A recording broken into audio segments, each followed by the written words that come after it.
Welcome to the Deuce Cast Extra. We are here to, of course, talk about the finale of the Book of Boba Fett, and later on, the most recent episode of 1883. Here's the deal, though. I am a little under the weather, but I did not at all want to cancel this show. I wanted to let these guys take control. I'm going to be hanging out in the chat. So that'll be a little bit different. We'll actually be having somebody hang out in the chat a little bit. So I'll be doing Michael, that. you sound fine. Oh, dude. I can give you a doctor's excuse. I'm hanging on. I'm barely hanging on here. So I'm going to take myself out. I'll come back a little bit later. I will say this. I loved Book of Boba Fett overall. I thought it was a great show. And I really look forward to hearing these three guys talk about it. So I'm taking myself out. I'm going to move some people around, and we're going to make this happen. Well, gentlemen. Yes. Nick. I don't know what to How's do. everybody doing? You are the Mikey now. You are the Mikey. Look at now. me. Look at me. I am the Mikey now. now.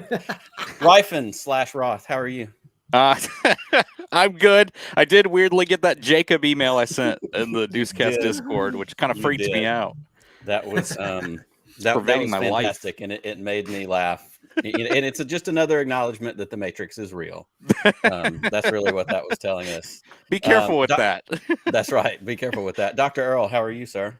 I'm good, sir. How are you? Excellent. We are all fantastic. We're sorry that Mikey doesn't feel well, but terrible. I think that the three of us are going to be able to manage as best we can in his stead. So we're going to jump right into Book of Boba Fett. It's Book of Boba Fett finale. Let's do it. It was 7 episodes.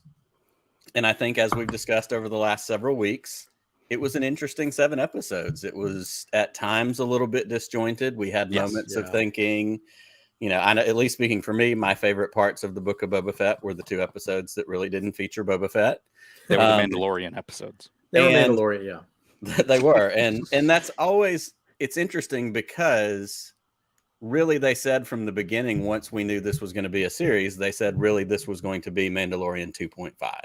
And they really didn't make any big secrets about that. Oh, they said that. Okay. Yeah, that's exactly. Yeah. The next chapter in the Mandalorian. Yeah, it's a chapter. And, with a book. And as we said before, both seasons of Mandalorian, all those episodes were titled Chapter 1, Chapter 2. So it makes sense that we kind of get, this little interlude. We get this little, interplay, midsection, mid-part. Before I get you guys' reaction, I do think it's important that I say, in maintaining my very, very consistent streak, not a single prediction I made was correct.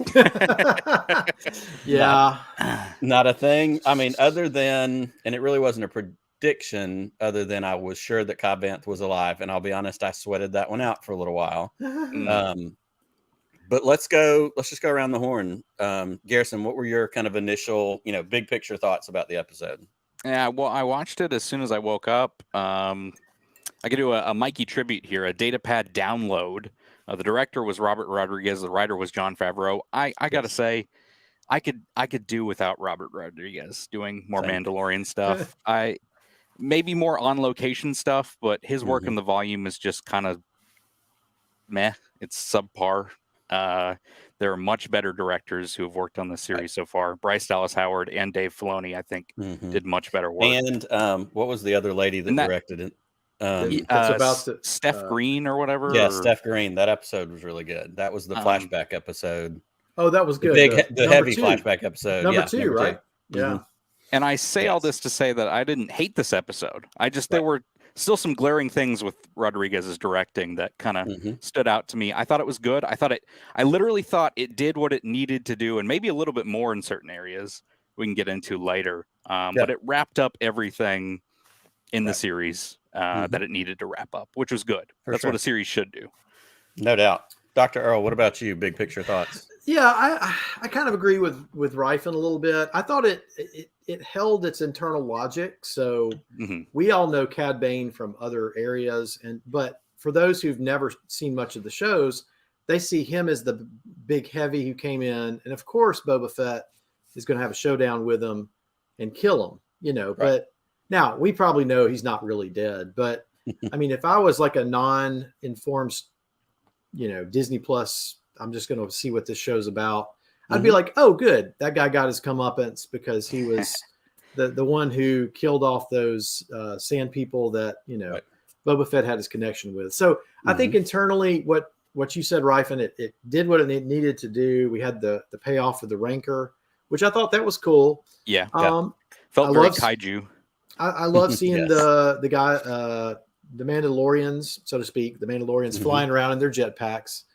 I agree that Rodriguez, for some reason, I don't understand why he's just not been able to. There's just been something clunky about his direction that I just haven't been able to put my finger on. But it just feels like the pacing of it is not catching on some points. But this episode was much better. I think I saw something recently that said this is just for Filoni and Favreau. This is just one chapter in the continuing story. So it's not always going to be about Boba Fett, but I was glad this one brought it back to Boba Fett. Again, this whole series seems a little uneven overall. Right. I'm looking forward to, and I'm blanking on this director's name. Deborah Chow. Deborah Chow. Now I'm really looking forward to her in Kenobi. But Absolutely. What about you? Nick, what'd you think?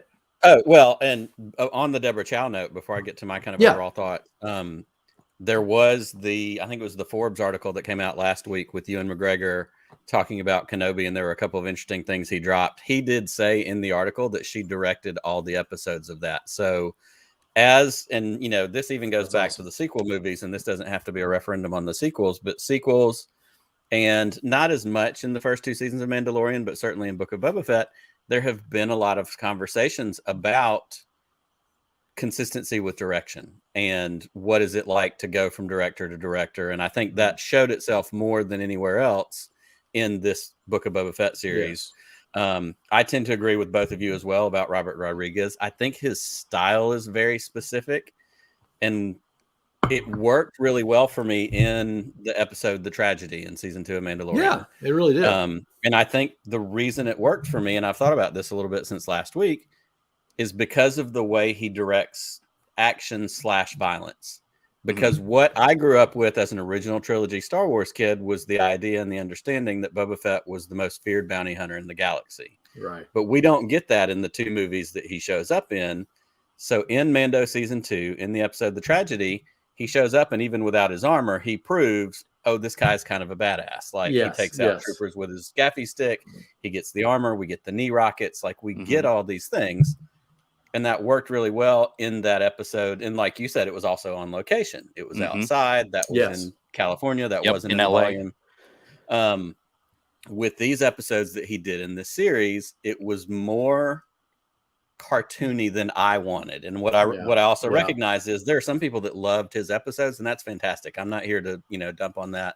But for me, it took me out of it a little bit, to be honest. Like, it felt a little disjointed, or something was off. I will say the thing that I noticed and I reflected on too is that in his episodes of this series, the violence was more than we're maybe used to for a Star Wars or even a Disney Plus series. Because you think about, that's true, we get some cut in half, we get they don't cut away from him getting Cad Bane getting stabbed in the chest. No. Honestly, the most disturbing thing to me was the hanging of the mayor. Like, that was pretty intense. That's pretty intense for a Star Wars or a Disney Plus TV show, when we know there have been other things that aren't on Disney Plus because of kind of that violence threshold and something. So that to me and that's again very indicative of a Rodriguez style, especially somebody who does horror and horror action, that kind of stuff. I will say the spin didn't bother me as much as it bothered a lot of other people.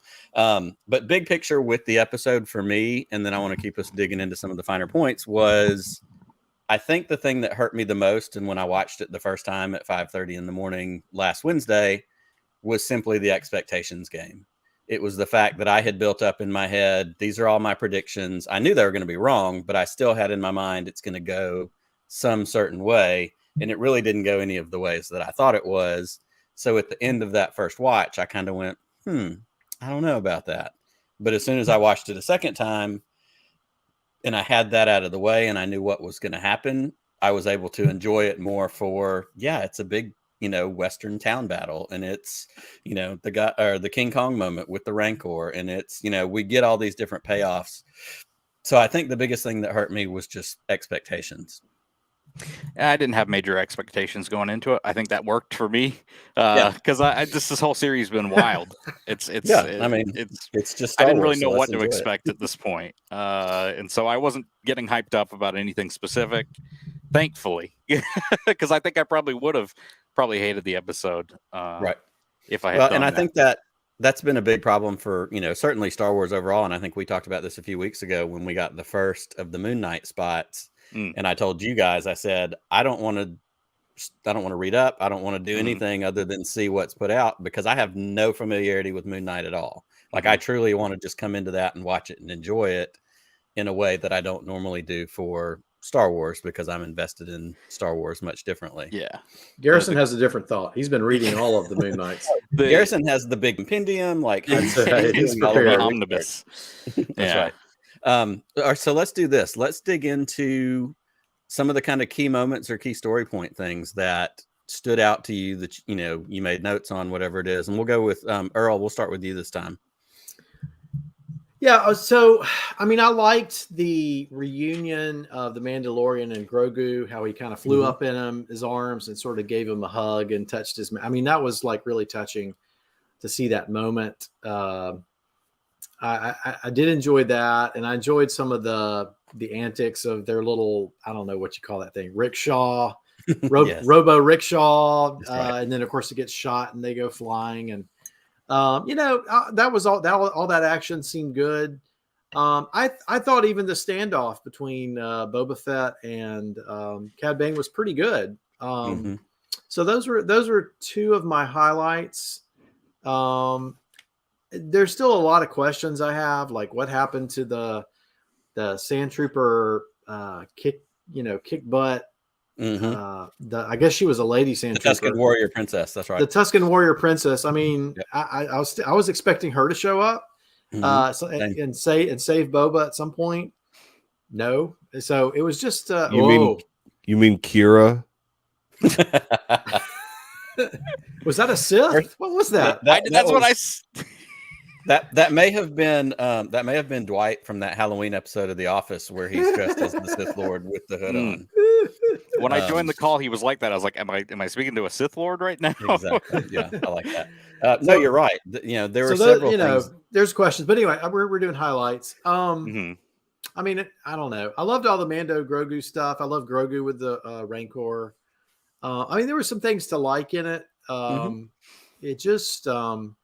I don't know if I loved the ending though with what's her name. Well, maybe we should talk about that in a minute. What we didn't like. Right. So let's go. Let's keep moving with what we like. Yeah, Ryfun, what about you? What are some of kind of your highlights, moments that you liked?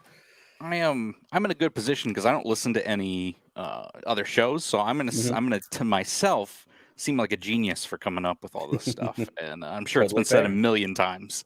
But I really love the Godfather connections, and there's several Godfather connections. Yeah. First off, the beginning of the episode, Finnick says there's a lot of credits to be made from that orange powder. That is a direct quote from Sonny Corleone, who says there's a lot of money in that white powder in the Godfather. That's true. Before his untimely death. There was also I've seen people talk about the Finnick taking out all the people as kind of a Godfather moment, like the end of the Godfather, all the Godfather movies. I actually think we had kind of a reverse Godfather moment where all of the heads of the families went to attack Boba Fett's people at first. I thought that was a really interesting kind of inversion on that. That's just me. I don't know if that's actually what Jon Favreau was thinking, but I would love to hear him say that to validate my point. But it was the Godfather connections to me that really showed up in this episode that I loved in the finale. Yeah, absolutely. I loved, I think, and like I said, once I got past that first viewing, I got past my expectations. I knew what was what. It was big, dumb Star Wars fun. Like it really was, it's ridiculous. And you start thinking about the things like they keep talking about their army. It's literally like 11 people. Is there? Yeah, I know.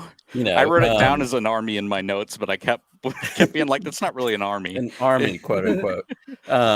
You know, so to have that kind of stuff, of course, you have the payoff moment where they're trapped, and then you know the Freetown people show up, and you have the moment when the Rancor shows up. That was cool. That was cool. I did love, and of course, the first thing I thought of when Baby Yoda, you know, tames the angry Rancor was it's the Crocodile Dundee moment of Book of Boba Fett.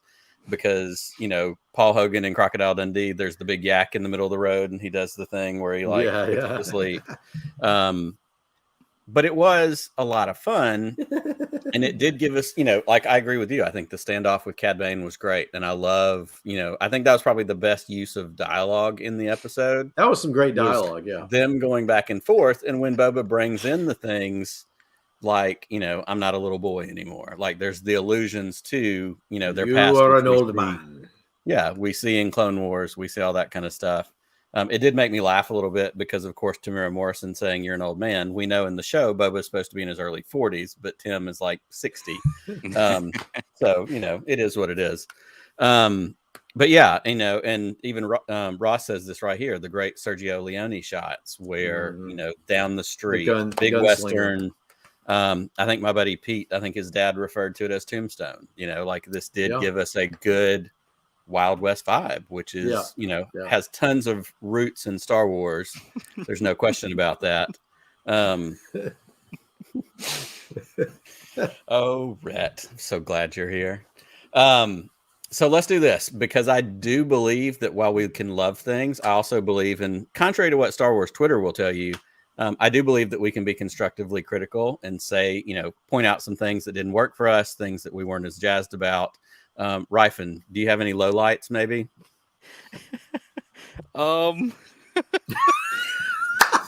Oops. The lowlights are, it's time. Yeah. That's okay. You know, I'm trying to see in my notes if I actually did put something like that. I don't think I did. Oops. I only did notes on half the episode, which is my fault because I got college work. But well, you're a very responsible student. Well, ponder it for a minute. Ponder it for a minute, and we'll circle back. Earl, what were some things that maybe didn't work? I just wrote down a few notes here. Let me go back to the beginning. As he unrolls the scroll. Yes, let me go back to my notes here. I didn't understand some of the logistics of like, why did we decide this burnout correct bar is a great stronghold when you've got better. Yeah, you've got a palace with fortifications and a starship. Well, it was you got your Slave One starship over here. It was you're abandoning the people, but to me, it was more like you're taking the fight to the people. Right, you're basically destroying their town, right?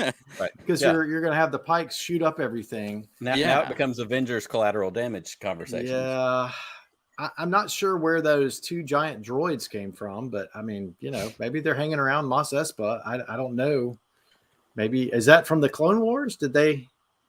Those were I don't know where they came from, but those were unused concept art from the prequels. Okay, all right. Well, that makes it interesting. They were, I think they were called Scorpineck droids. As I push my nerd glasses up on my face, Scorpineck. That's right. But yeah, but they were. There was a thing that went out. I think it was from Phil Shostak that does lots of great stuff on Twitter, and they were some unused concept art from the prequels that those got brought in. Of course, how they ended up in the hands of the Pikes, you know, is anybody's guess. I didn't really I didn't follow totally why Fennec Shand left the fight and why they thought that was a good idea. Right. I mean, she's their best sharpshooter. Why not send one of the mod squad? Of course, they would never get there on their best. That may be the reason why. Yeah. The Rancor was great. I will say that was cool. Yeah, the Rancor was a lot of fun. You had to have the Rancor. See the well, I don't know. I don't know. Writing logic, just make it so that Slave One can't get through the penetrative shields, and so he had to use the Rancor. Blah blah blah. Whatever. Yeah. Well, and it you know that created some interesting battle/story points as well, because you know at one point BK almost gets through with his laser knuckles and that whole thing, and you know there's all these like it's almost going to break, and then a Rancor shows up and you know swats it away and tears it apart. I do like let's riding the Eagles to Mount Doom.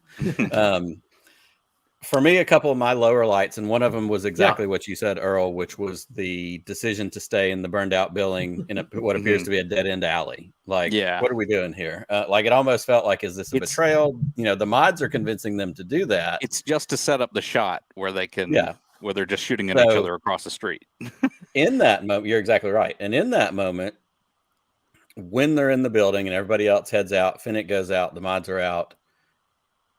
Well, first of all, with Finnick, I think Finnick was horribly underused in a lot of ways, and you kind of hinted at that, Ryfun.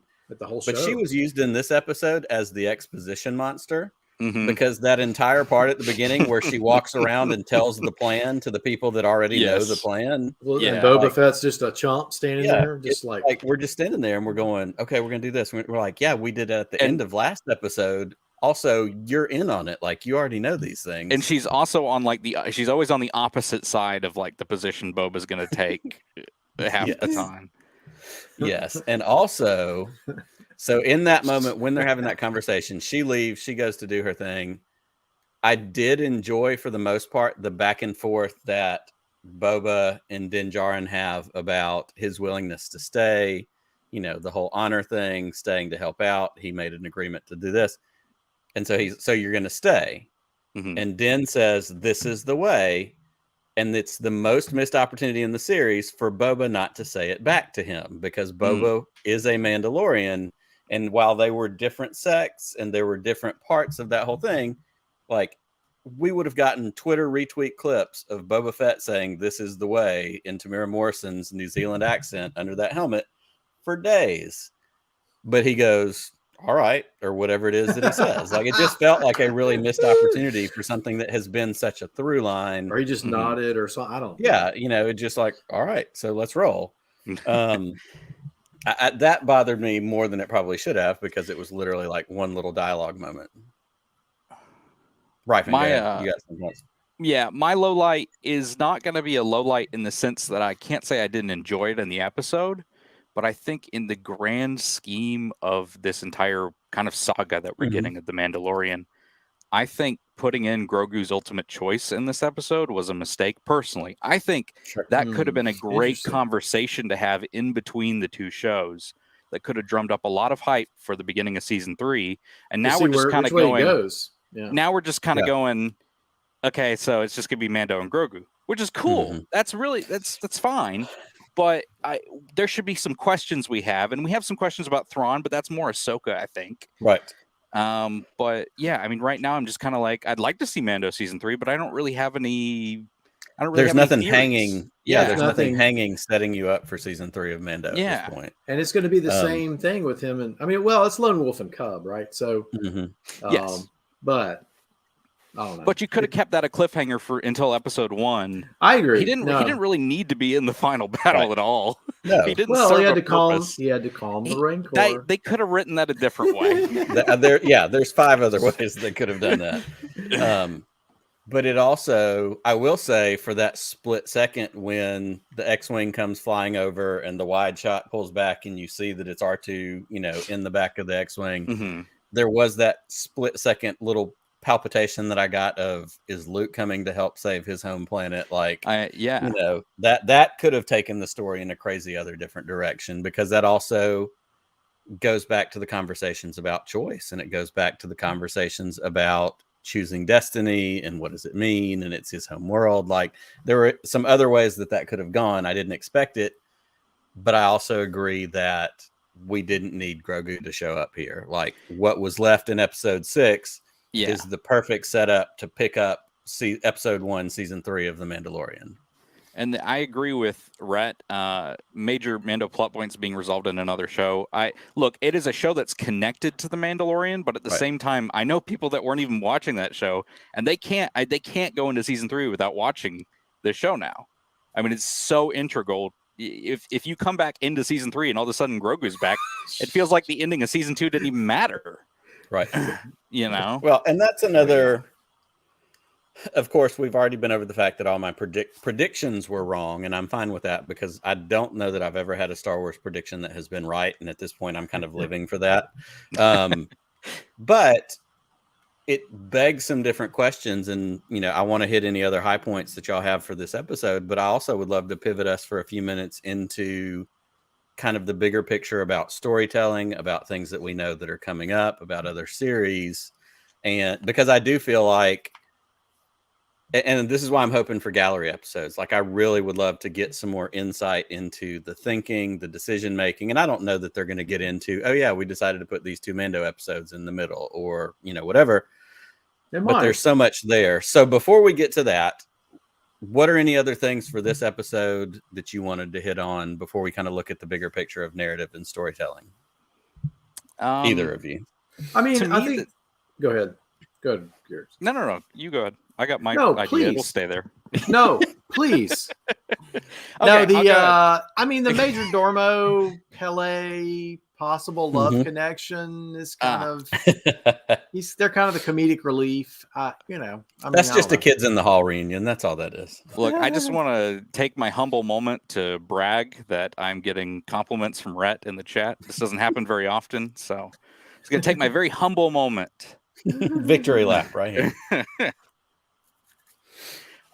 This episode to me felt like a toy box, a sandbox episode, where I was just a kid getting all these figures together and then fighting and putting Boba on my Rancor toy. And, it felt very kiddish, and that's not an insult in that way. I'm not saying that again in a bad way. I'm saying it more in a positive way. That's what more finales should feel like, honestly.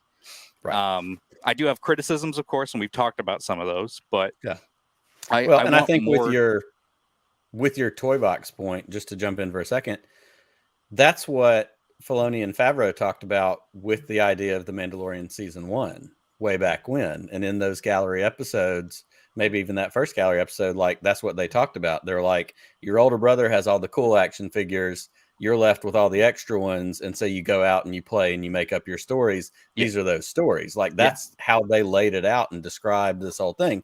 So that's perfectly on brand for what we knew a lot of this series was going to be. I can't argue with it.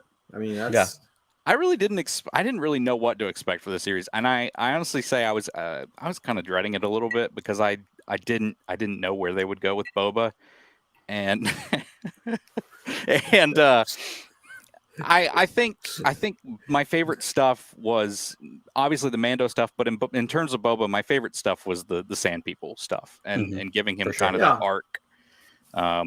Otherwise, I think they probably should have just filmed Mando season 3. But that's just my opinion.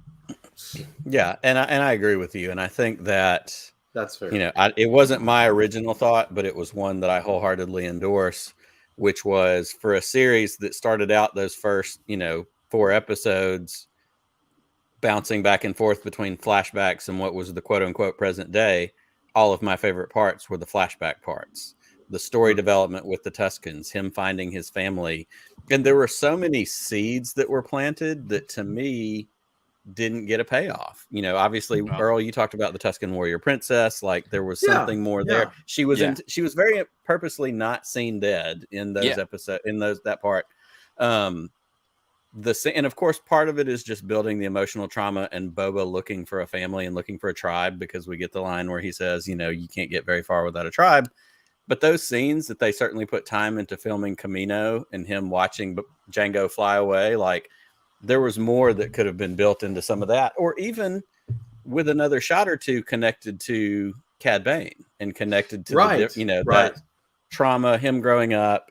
Like there's a lot there that felt like some opportunities to flesh out that character a little bit more, because in the end, for the most part, for me, and again, I'm not mad at any of this. I'm not complaining about it. This is just, what I see. Boba Fett was kind of a nothing burger for me. I was just like, okay, cool. Like, I'm glad I got it, but I'm ready for the next thing. Boba Fett was an afterthought. It felt like Boba Fett was an afterthought in his own writing for his show. Right. Well, and I think, go ahead, Garrison. All I was going to say is we got the flashbacks, and then that was all they had planned. And then we get Mando stuff, and then there's a big battle. And now we're on to Mando season 3. Yeah, I think I saw in my head, like the first couple of episodes, I felt like, okay, so we're doing flashbacks, but there's kind of this intrigue building. Here's the Hutts. Mm-hmm. here's these other, the Aqualish, the Platoonians. This is setting up to be a big sort of intricate crime drama. And I was kind of, honestly, I mean, I was enjoying the flashback, but I was thinking we were going to move into some more sort of gangster warfare type stuff. And I thought, and then the next thing I know, we're like with Mandalorian, which is cool. But I'm like, wait a minute. We'll just, and then all that other stuff just dissipated. Like I was expecting some double dealing from the Hutts. I was expecting Kira to show up. So there were several things. It just I'm sorry. No, it just was there. And Pike Syndicate being the big bad kind of felt a little weak. Flat. Yeah. Yeah, it really did. There should have been someone behind them. But and it ended up the scariest bad guy was Cad Bane. And Cad Bane was really smaller segments of, like if I'm supposed to believe that Cad Bane, who was the scariest part of this whole thing, worked for the Pikes in their big dumb rubber masks, because hey, it's fine. Physical is fine. But like I still had kind of held out hope, one, that there was something bigger than the Pikes. And I said it in the episode after the twins showed up and then the twins pieced out. Who's big enough to scare the Hutts? I don't think it's the Pikes. I really don't. No. But we didn't get the answer to that question. So then it started to beg the question, were the Hutts just kind of putting on a show and they were going to circle back around? But we don't get that either. No. And so we get, the stranger that emerges from the desert, which was a great episode title and had such great, vibes to, the old Westerns and, the old, even the Japanese, like the samurai shows and that kind of stuff like that fit that vibe, but it didn't pay off. Like he was scary in the moments he was in, but he was not supposedly the big bad guy. And so then at the end of it, it all kind of wraps up with kind of a neat little bow. Like go take out the one, set of bad guys that Fennec goes and takes out. And then all of a sudden we're walking through town being bowed at and getting fruit. BK, who should have been dead like 25 times, is like, okay, we're cool now. Can a Wookiee get shot with blasters like and stabbed? And like literally at one point when he's trying to walk, like the foot or the prosthesis or whatever they used was like curved the other way, like a replay of an ESPN athlete who's broken their ankle and they kept replaying it. Yes, like I saw the that. foot wasn't in that part of it. Was turned around. Yeah. And then it's just fine. And again, it's TV. I don't know. He's told he's going to get a whatever soak in the Bacta or whatever. That's right. Says. Well, and of course that was the fun little thing of, you need to soak in the Bacta tank. He said, well, it's full, right? Or it's busy right now.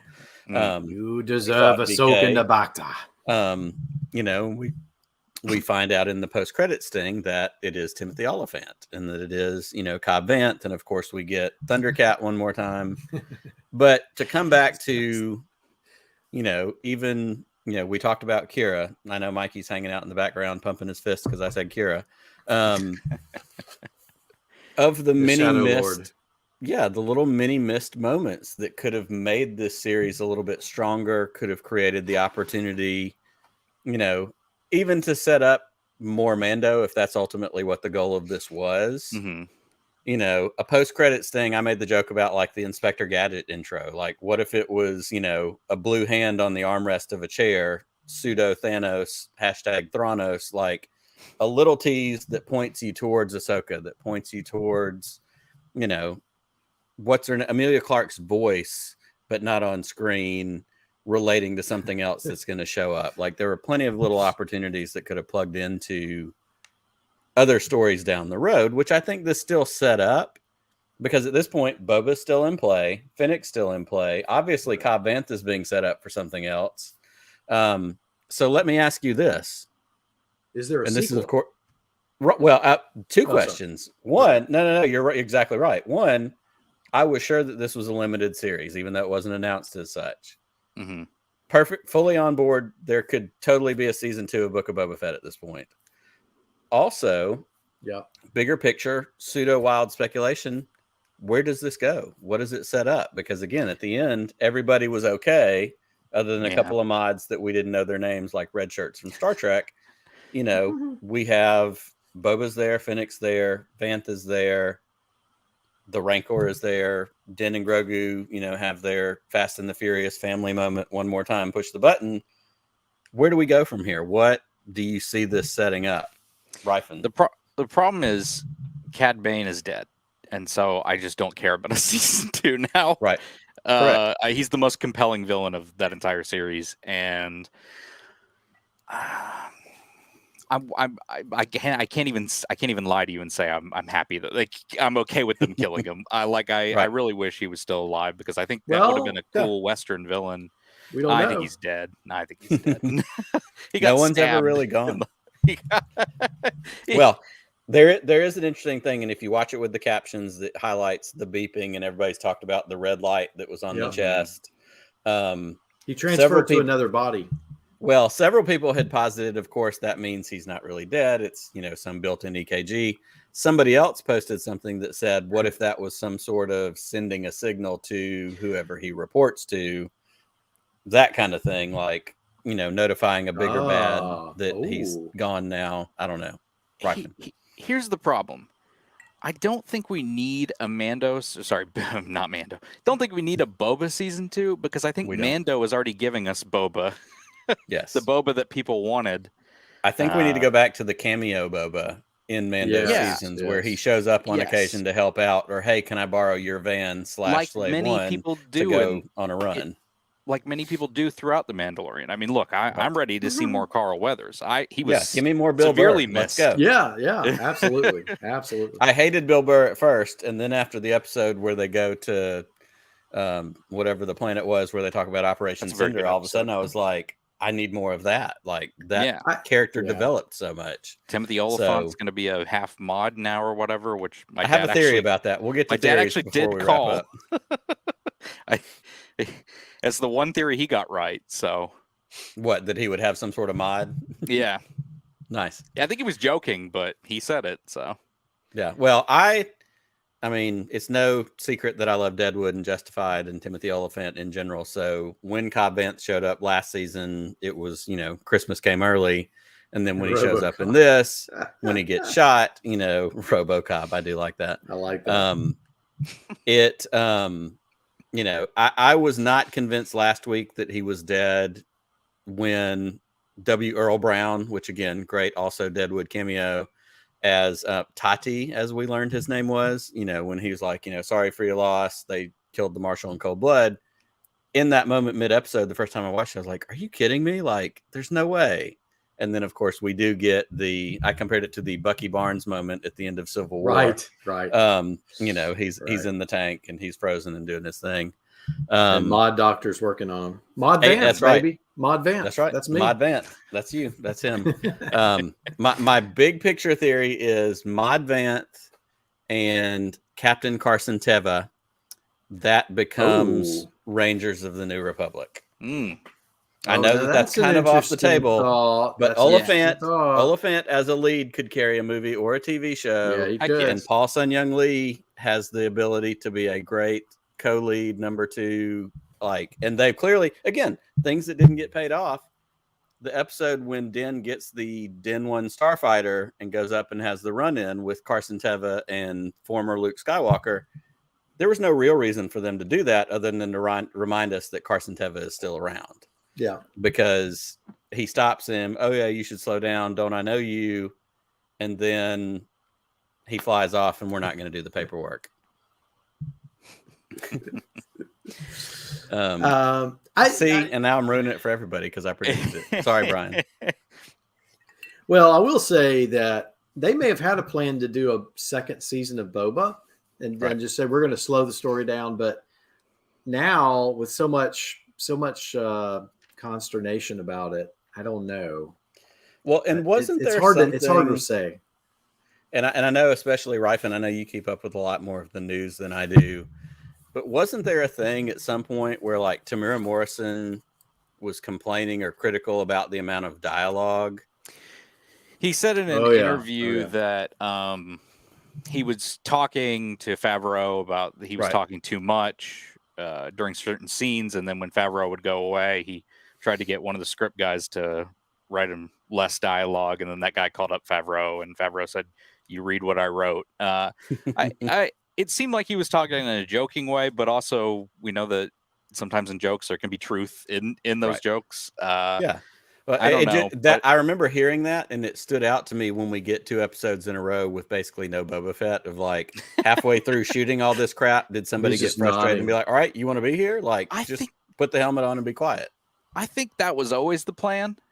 I just think they should have clued in the audience a little bit better. That I think they should have advertised this show a bit better. This is really a continuation of The Mandalorian, but they didn't make that explicit to the normies. They made that explicit on their Disney Investor Day. Right. And people normies don't watch that. Well, and I think that's a great place to pivot for us to pivot to as well. Is, you know, and I said it just even in my reaction to this last episode, but really to the whole series, you know, as a lifelong Star Wars fan, the expectation game can really be a problem for us sometimes if we come in it expecting too much. But exactly what you said, and I have to throw a shout out to my buddy Pete from Around the Galaxy, and he and I host Streaming Star Wars together. He did a little, 8 or 9 minute op-ed a couple of weeks ago. And the whole tenet of it was Star Wars has a marketing problem. It's not about storytelling. It's not about it. Basically, you could have titled this The Mandalorian, The Book of Boba Fett, and we would have looked at it in a completely different light. Yeah. We wouldn't have expected that it's going to be Space Punisher. We weren't going to expect that it was going to be hardcore, super focused just on Boba Fett.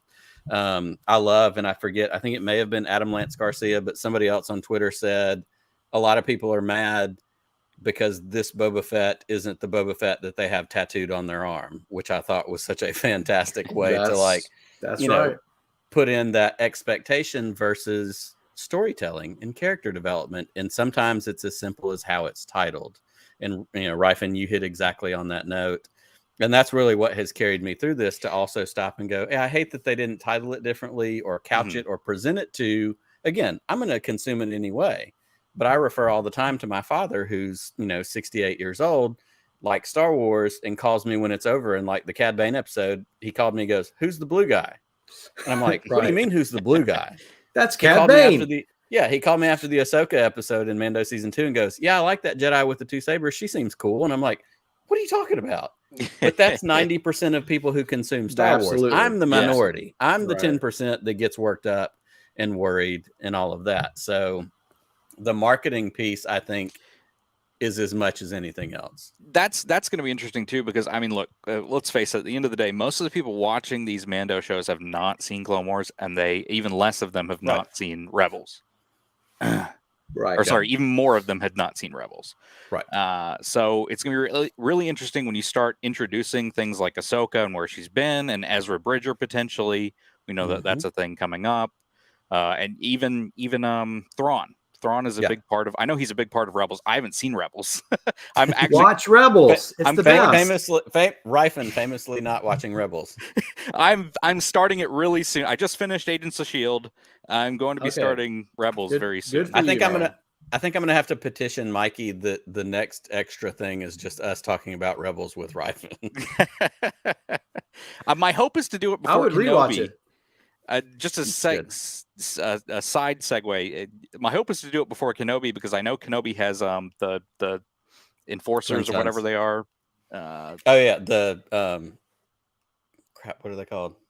But I know they're in Rebels. That character. Yes. Fat Maddox in the chat. He'll tell us what it is. It's I'm totally blanking because I've had 3 whiskeys at this point. Inquisitors. Yeah. Thank you, Roth's Roth. on it. Yep. Inquisitors. Yeah. Oh, the Inquisitors. We share one mind because we share the same name. Well, that's right. You're the same person, really. Well, what about anything else? Let's do Easter eggs, because this is, if anything with Favreau and Filoni and Sandbox and all those things, like over the course of this series, what are some Easter eggs that you really just loved? We got a bunch. We got Kimmy and Fixer. We got Rancors. We got, so many things. Are there any Easter eggs that stood out for you? Just things that made you happy, little moments visually. I'll say one of mine was this guy, and we don't have confirmation that Max Rebo is dead. Rebo. He wasn't in there. That's right. No Max. I'll also similarly, because they've all been sitting on my monitor for the last 3 weeks. Yes. R5, Yeah. R2. I mean, I'm such a, basically that episode where Luke shows up, Ahsoka shows up. Like, that was all the things that Nick likes in a Star Wars. I said that, I think, last week. Like, what are all the things you like? Let's put them all in one episode. So we get R2, and we get Ahsoka, and we get Luke Skywalker, and we get all these things. The spin, the spin is, that was a hot controversy moment. To be honest, the spin didn't register for me until people started getting mad on Twitter. I liked the giant droidicas. Okay. Yeah. That's a great one. From my least favorite Star Wars. Phantom is fine, but it is probably my least. But there always has to be a least. Sure. I actually really did like those droids though, and I was like, it's giant droidicas, and then they had a name for it, and I was like, oh, should have just called it like giant droidicas or something. That's right. But Super droidicas.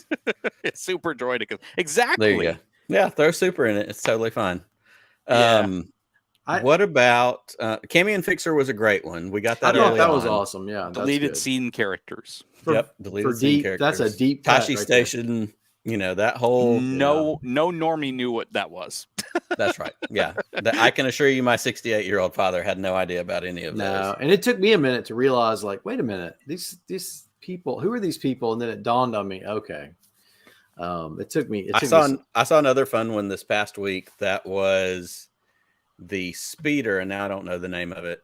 The speeder that the Freetown folk showed up in this Chapter 7 episode.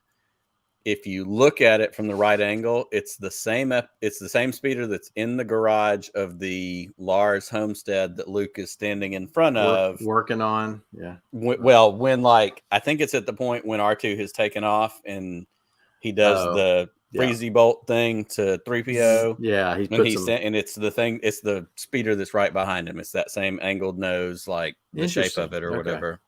But yeah, R5D4, Pelimoto. I'll say this, and then I'll give y'all any other things that you want to hit. It made me laugh when Pelimoto gets Grogu, and she says Grogu, because she's talking to R2.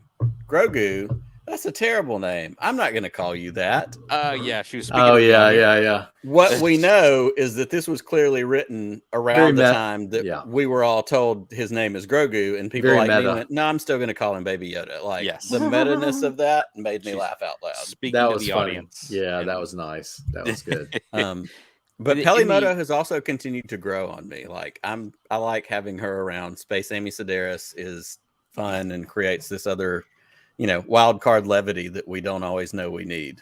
The interesting thing to me has been some of the reaction around the Cad Bane stuff. I saw somebody who was mad about the fact that he had to have Clone Wars knowledge, apparently, to understand the scene. But the thing is that the stuff that they're referring to in some of their conversation isn't even a thing we've seen.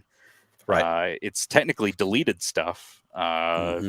So you didn't really. We're all kind of in the dark, technically. And that was an Easter egg I actually kind of liked. Was sort of referencing that in the episode. Absolutely, and we've talked about it, of course, over the course of the last few weeks. But we get the Lep droid when they show up at Jabba's palace in the kitchen. General Clevis. There were so many other fun droids throughout this series have really gotten some great highlight moments. You've had Gonks. You've had of course, the pit droids continue to show up, which is another great, prequel trilogy nod. Ryfun, you had something else. Oh, I was just going to concur with Jacob. I wish they had been a little more direct about that scene, or said something a little more direct, spoken about, the dent on his head or something. Right. Yeah. Well, and that was a big thing. Coming into this series. Of course, the big prediction that everybody had was that we were going to finally get that, because, like you said, it was an unrelated animatic that was shown at Celebration, probably in 2016. I think so. 15 or 16. It was an animatic. It wasn't fully animated, and it was kind of a deleted scene. And so we've always known, that's where the dent came from. If you, again, deep cover Star Wars nerds who knew that existed, and the chance for that to become a real life scene and something that played out on camera, on screen. And so and I think that alludes to the line where he says, I've beaten you out on jobs before, or something to that effect. And then, of course, my part that I loved was when Boba says, I'm not a little boy anymore, because we do know there's that little Clone Wars run when he's a kid, he's 10 or 12 or whatever it is. And he trained more with Aura Singh, right? Aura Singh, exactly. Right. But there is an overlap where he, does some stuff with Cad Bane. Yeah. And I think that's what that points to. So again, sorry to Rhett, it's animation, but it's the way it goes. I did like, and Rhett mentioned this, that they're not afraid of the prequels. The fighter. The fighter. You guys are stealing everything I would say, by the way. So one thing. I thought we were going to have a chance to go around.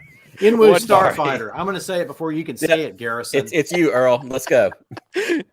Well, that's all I got left. I mean, there's nothing else. I'm really just waiting for 1883. When are you guys going to stop talking about Star Wars? Well, there's one more thing I was going to say about the Star Wars. The thing we didn't talk about was the scene at the end with, again, I don't like the fact that we got the choice, but I love the scene at the end where Baby Yoda is tapping on the glass in his little that cockpit. Was cute. Yeah, getting him to try to go fast. Fast, go fast.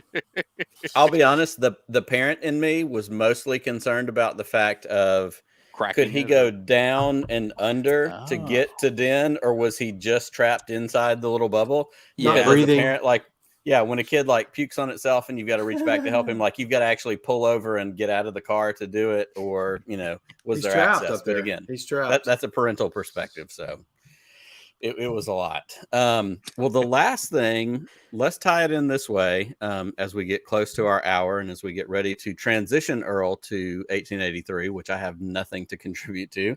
A few hours after the episode ended, later that day, yes, Roth, I do have the targeting computer on my arm. Yeah, that's awesome. Yes. That's really cool. Quality Star Wars nerd tattoo. Later in that afternoon, Wednesday afternoon, we get the drop of the Obi-Wan Kenobi poster. Yes. And the knowledge the acknowledgement that the date is going to be May 25th, 2022, which is, of course, 45 years to the day that Star Wars debuted. Yeah, cool. I love that because, of course, everybody expected May 4th. May 4th is a made-up Star Wars holiday. It's marketing, it's whatever. It is a corporate holiday based on the fact that people wanted that to be a day, and so and I'm fine with it. I celebrate. The people that want to make money because they want to make money go, yes, that will be Star Wars Day, even though Orthodox Star Wars Day is May 25th. May 25th. Roth even said it. Orthodox Star Wars Day. Yes. So we do get that drop, and while it does not tie directly to this episode, what are any thoughts you have? Excitement, if we're avoiding expectation. Hit me with your Kenobi thoughts. Deborah Chow was my favorite director of season 1 of Mandalorian. So I'm very excited to see what she does with an entire season. I'm very interested to see what the story even is. The fact that Hayden is in there, and I know that there's probably going to be some controversial flashbacks, stuff. probably. Or... if they even meet in between, then I know there's going to be controversial stuff because of the line in A New Hope, and I know that it could still work with a meeting then, but it's gonna be really. And that was interesting from the Forbes article that I referenced earlier.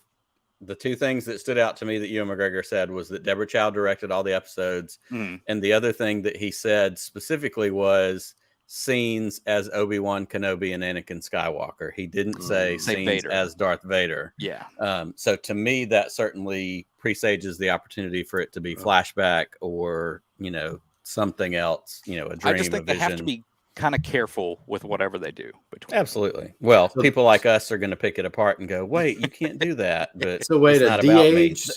The story of Star Wars is it's not about me, and it's fine. Can that be in a back to pod? That's awesome.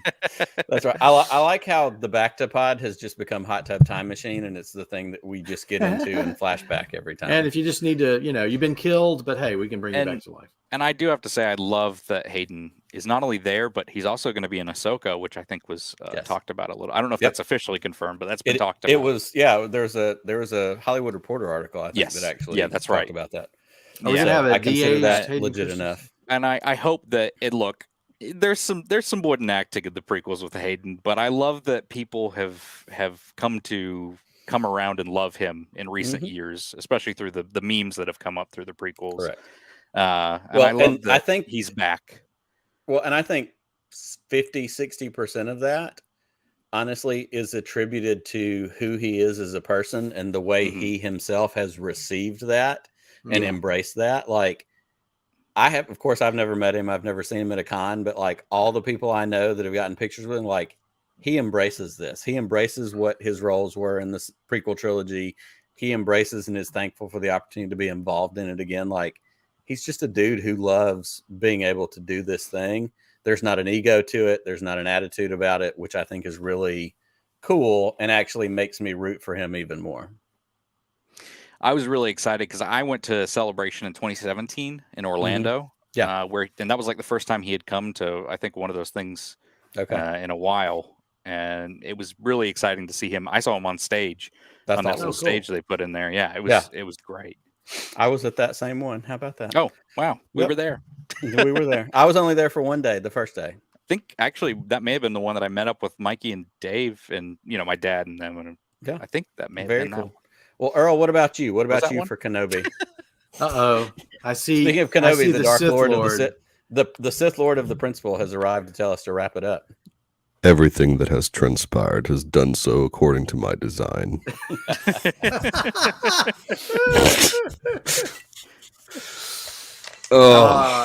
Dr. Earl, any Kenobi thoughts? Yeah, no, I'm excited. I don't want Luke. I know Luke has some like understanding of old Ben, like the crazy old Ben, but he's not so old or crazy just yet. But it's going to be interesting to see how much they age him up, or if they're going to take him more of as a younger Ben Kenobi. Hello, Twitch. God, what is my hair doing? I don't know what to expect. Some flashbacks I'm looking forward to. It's just going to be interesting to see interactions with Owen. I'm excited for the possibility that, contrary to what your expectation is, that a lot of the Kenobi series actually takes place somewhere not Tatooine, because we have spent an inordinate amount, and I'm fine with it. I understand, like the arguments, Bail Organa is going to give him a thing, and then he'll go. Yeah, we know that Jimmy Smits is going to show up. We've gotten some other casting things. Was it Rupert Friend is going to be the seventh brother or sixth brother, one of the Inquisitors we talked about. But I love the opportunity that one of my favorite things that I ever heard. Timothy Zahn was on Talking Bay 94 podcast with Brandon Winerty couple years ago. And I love Timothy Zahn because of the original Thrawn trilogy, all that kind of stuff. And he asked him, he said, are there any stories in Star Wars that you didn't write, but you wish you could? And one of the stories that he proposed was Obi-Wan Kenobi in this time, right after Luke and Leia are born, going to the far other side of the galaxy, creating a ruckus and faking his death as a means of getting back to Tatooine to hide out as a hermit, protect Luke, interesting, and that whole thing. And I love the idea of like him going to the other side of the galaxy, creating a scene that drew attention, and then quietly trying to get back to what his mission was, which was overseeing Luke and watching and protecting. And I don't know, that's not going to be what this is, but I think that's what the end of the show will be. Will be him retiring finally. Yeah, and hopefully just a limited. Have we gotten the confirmation? It's limited. Yeah, okay, it's definitely limited. I think it's like 6. 4, 6. I think it's 6. Yeah. Well, 2 of those are Mando, so we got. That's right. I'm just kidding. Too soon, Earl. Too soon. Too soon. Guys, great job running the ship. It was fantastic. I enjoyed every second listening to it.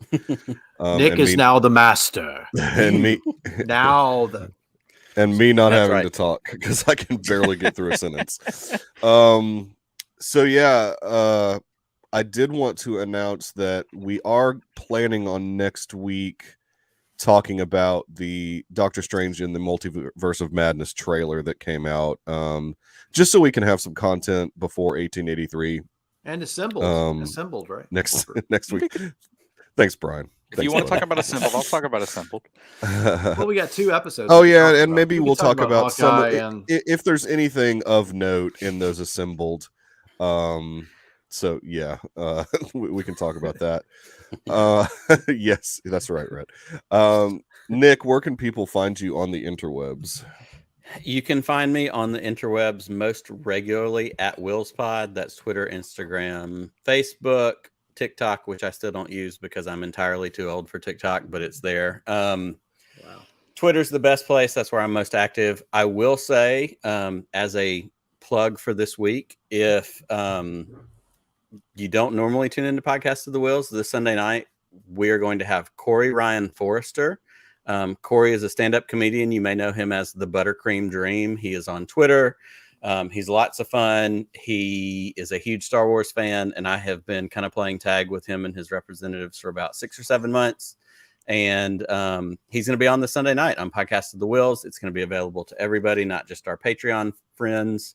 Sunday night, 8:00 Central on YouTube. And we'd love for you to come and hang out and hear what Corey has to say about being a Star Wars fan. Awesome. That's going to be so cool. And Ryfun, where can the people find you on the interwebs? You can find me on Twitter at SUPASH3. I said that right. Yeah, I said that right. You can find me on Letterboxd at GRyfun. I think I said it right. It doesn't matter. Did you put the U in there? Don't find me SUPASH3. You said U. Yeah. You can find me at Letterboxd GRyfun. You can find me on the Deucecast Discord, where we talk a lot. Sometimes I just dump in news and then run. And the best part about Garrison dumping in news and running is that like 6 hours later, I come in and drop that same news like I know what I'm talking about, and he's been there for hours. Someone did. We had this whole long conversation the other day. I doesn't have Yes. to go on, but someone dropped a news story like 12 It was probably hours Nick. after I did. It was probably No. Yeah, and I showed up 12 hours later and was like, yeah, we've already done all this. Well, guys, again, I really appreciate you guys filling in. I thought I could do it tonight, but I'm on the struggle bus. So, Nick, thank you so much. Ryfun, thank Always you a so pleasure. much. Yeah, Earl, you'll be back for 1883. So Peacemaker finale this week. Oh yeah, and the Peacemaker Yes. finale this week. Excited about Exactly. that. Aren't you glad we don't have to stay up till 2 a.m. though? Yeah. For those of us that did. I'm glad maybe I don't that's have to get up at 5:30 in the morning. There you go. There you go. So we're gonna take a quick break then, between what did we just talk about? Book of Boba Fett and 1883, and we will be right back.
All right, we're back. We're back for 1883.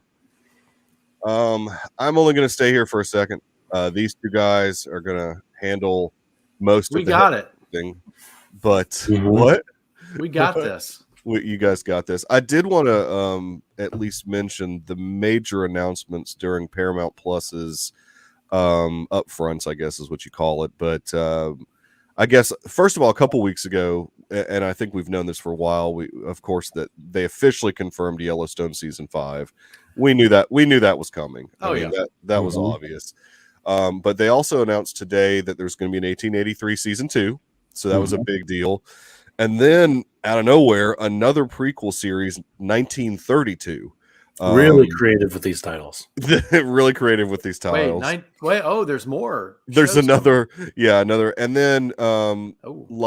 like Sup Ash Garrison is saying here, Bass Reeves is, I would say canon adjacent. I don't think it's actually in the what I would call the Duttonverse. Parallel But universe, I think Sheridan said. It's like a parallel universe, and then a ton of other shows that Taylor Sheridan that have nothing to do with 1883 or I can't Yellowstone or wait for the anything. Tulsa King.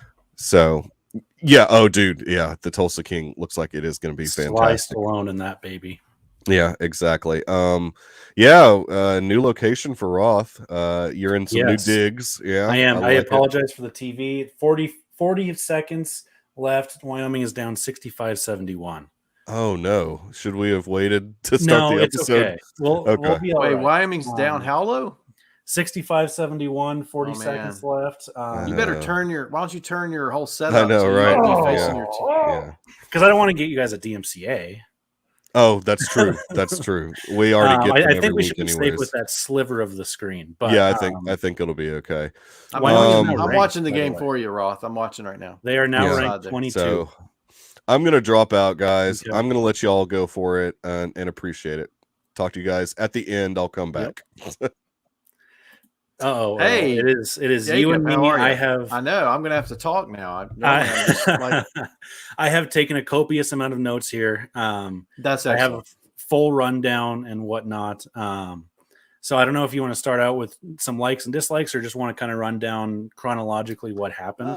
Let's start running down the episode because I'm Okay. kind of like this episode was good, but it was also sort of a holding episode in a way. Now they set up a Yes. major relationship Yep. and a major I guess character arc, or not, is a character arc the right word? A trajectory for one of Yeah. the characters, possibly. Yep. Although I think it's going to change, but This episode, the weep of surrender, was directed by Weep Ben Richardson. Surrender.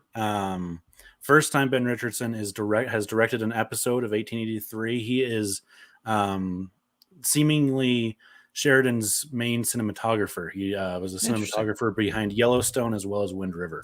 Now it was a beautifully shot episode. It I will was. say that. Just all Especially lots we'll of kind get weeds. into it, but the horses and when Mhm. Taylor Sheridan's character rides off, very beautiful type of Yes, stuff yes. there. Yeah. We start out with everybody is kind of rebuilding the wagons, and Elsa is roping her horse, even though not great roping form from Elsa to start off. Oh, but- really? So you know some roping? Well, I wouldn't say I know roping. I just know good roping when I see it, and I know bad roping when I see it. I can't rope myself. I could do better than her, I think, but Oh, okay. All right. Okay. Well, look, we're gonna get Isabel May and you in a ring. And we're gonna see Yep. who's the better roper. that We'll do sounds it. good to me. I'll call her. We'll make some calls. We'll make some connections. Because Because I got those connections. we definitely kind of see her in the opening there becoming even more of a cowboy. We'll see her become more of one. That's right. In a little bit, but rounding up somebody's horses after the tornado is what they go into after that, which is what we kind of talked about. They're The running horse fell in wild. with a bunch of wild horses. Really cool Right. scene, just a beautifully shot. Oh yeah, that was really neat. We get the comment from Taylor Sheridan's character about your daughter is starting to ride like a Comanche, and Shay with the comment about that's a good thing, that's a compliment. Yeah, she's riding like a It's because I've got to be a good running. They're maybe a little bit smaller, but I keep mine tucked in my fleece. Yep. I keep the chesticles well tucked in here. And right, it's because they weren't all wild horses. One of their horses got in and found those wild stallions. And they were trying to get that one, and they're like, well, it's probably easier to just get all of them than just one horse. Trust Roth. He knows the Mhm. West. Mhm. So now let me ask you this. That scene, how did they shoot that? Do you think they just got a whole bunch of horses? Obviously, there's no more wild horses anymore, but Yeah, I mean, I'm sure they just unleashed some horses. that's not entirely true. There are wild horses still out there, but they're on Really? like preserves Oh, type okay, of thing okay. That's where true. they're just not like, I don't know if domesticated is the right word, but they probably just got a bunch of young wild-ish horses, because like at Frontier Days, even kind of Mhm. back behind everything, they have like wild horse shows where like Okay. it's not like a show for people to really go watch. It's a show for people to go buy these horses, these ranchers and whatnot. You have to break them. Yep. He says North Carolina. Oh, that's right. Are you talking about the Chinkapin horses on? Or that's Virginia though. On Chinkapin Island, they have. Anyway, that's a whole other story. They have wild horses there. But oh man, Rhett has distracted me. What was? So we're talking about the Mustang. How did they shoot that? I'm assuming they used a drone, or they had a a car circling. I don't know if I want to say helicopter, but I would lean more towards drone. I think drone possibly. Yeah. And that was cool how they had all the immigrants holding the rope, sort of like waiting.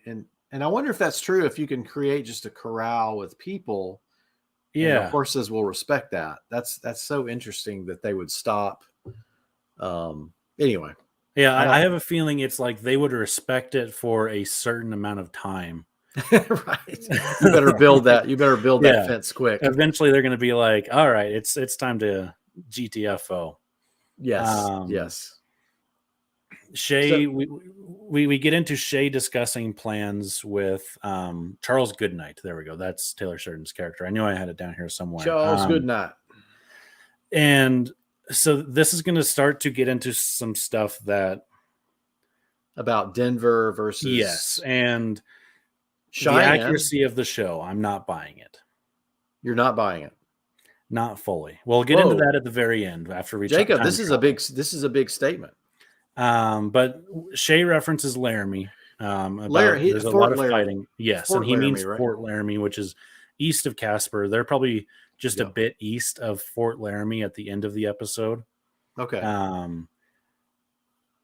So is that a long way away? Like, yeah. I mean, that's also. I guess we can kind of talk about that now because they're in Oklahoma. Help me understand the West. Yeah. So I'm assuming that they are in Oklahoma right now because that is still Indian territory. Okay. As of at least 1885, it's still Indian territory on the map. It's still Oklahoma. Like it's current present day Oklahoma, same outline and everything. But, so somehow they cross Nebraska and Kansas, and they are all of a sudden seeing mountains at the end of the episode. Yes. Even in like eastern Wyoming, you can't see the mountains yet. So I don't know because the Comanche also follow them all the way up there. Right. Okay. And he said he does not want to leave his land. Well, him being able to see mountains from where he's at would require him to leave his land. Yeah. Yeah. And because that's pretty flat, right? Nebraska's just Nebraska and Kansas are both very flat. I mean, okay, that's fair. There's like western Nebraska and Kansas, eastern Nebraska and Kansas. You've got some more kind of hills and river country type of stuff where the rivers have kind of cut ravines and whatnot, but it's very flat. You can't see mountains from there. You just can't. Okay, that's fair. And they they are George Jones flat. But yeah, so I don't understand how it works because yes, the Dakota territories are also mainly, I guess it'd be the Dakota territory. They're mainly populated by natives right now in this time frame. So yeah. So they're not that far north yet. No, and like because we've had them talk about having to get to Nebraska and Kansas areas. Yes. While they're in with the Comanche. So it doesn't make sense. I just don't get how that works. But the other thing that I am also not fully buying is there being a lot of unrest right now in the Fort Laramie, Fort Casper area. Would that be from Indian? That's what they're alluding to. That the Indians are kind of revolting against the government. In 1883? Yeah, it's... Well, they're going to be setting up anyway. Yeah, I just don't know. I know where they're going with some of the storyline probably is that Anyway, Yes. maybe not. I don't know. We'll see. But let's see. Charles tells Shay that the real problem, they don't have to worry about the Indian fighting because Yes, Rat. We'll see the Devil's Tower. I don't know. I think they That's hard to got to stay say. too south of it. They're going to stay way too south of it. That's what, northwest? Yeah, it's in the northeast corner of Wyoming. They're probably Northeast. Okay, it's closer to South Dakota. 40, 50 miles from it at the end of the show would be my guess. If they are, in fact, in Wyoming, they could be in Nebraska still, like kind of just past Scotts Bluff and Chimney Rock. We're here to give you some geography lessons, kids. That's right. I've got maps that I can pull your up country if we really need them. I don't think we will, but so Charles says that they don't have to worry about the Indians. Winter is going to be their big worry here, and that is kind of what drives James to take charge, more or less. Well, I guess we got to say that Shay, our guest host today, Shay wants to go. He wants to take the folks to Denver, right? But then John Dutton says no. If they go to Denver, it's not going to be. How did the game turn out? Did you see? I'm sure they lost. I missed the end of it. Go ahead, man. It's all right. This is a free space to check. Lost 75-66. So I'm sorry, dude. This was their first week they were ranked this year. They were ranked 22. Probably not going to be after this loss. Sorry. We'll be all right. We're still going to make the tournament and meet Auburn there. That's probably. You still have Fort Laramie, so you still have that going for you. That's true. And the Comanche. Oh wait, that was in 1883. So Shay wants to go to Denver, and then John says no, because if they get there, there's not going to be that opportunity for free land or free housing. It's going to cost them money, or at least that's what is it Joseph? Yes, Joseph, I think. Joseph is trying to figure out which who to follow here. Yep. And John's really built up respect with them. Like they know. And I can see why Shay would be a little bit upset with this whole thing. Yeah. And I mean, in the end, he definitely comes around to it. He does. Even before they take off, like when he comes up and talks to James about that whole situation, about him needing to be the leader, he'll still guide them and protect them, but James needs to be the leader. Hey, Rhett, we're trying our best. Wyoming just lost. I'm sorry. I could do this whole show in an accent if you think we can talk. We can talk like Elsa for the rest of the night. The show was wonderful. We saw. I felt my soul leave my body. No, I'm just kidding. So John, Go ahead. Oh, I don't know. John, I really do like this aspect of the show where John's going to like take the lead, and be the protector. I mean, Shay's still going to obviously have a lot of say, and Thomas as well. But Thomas kind of was like, look, I'm going to go to Oregon because he was, bound and determined to protect the gypsy girl. What's her name? I don't even know. Naomi. Naomi. But in the midst of all this, we have this great love story that dominates this episode. It does, and it's not my favorite. No, I gotta be confessed. I am with Margaret here, and a little sick of Elsa falling in love with every single guy that she meets. Yes.